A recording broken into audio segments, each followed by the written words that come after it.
How to enable music recommendations notifications on Deezer mobile. Hello guys, in today's video I'm gonna show you how to enable music recommendations notifications on Deezer mobile. First, then open Deezer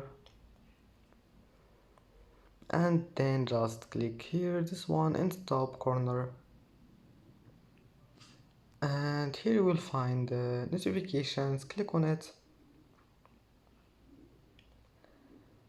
and here here you will find it, first one. And if you want to enable it, all you need to do is just click on it, and now as you see here you need to wait 2 days, and that's it. That's how to enable it. And that's it for today's video. Don't forget like and don't forget subscribe, and thank you for watching this video until the end and see you in the next video.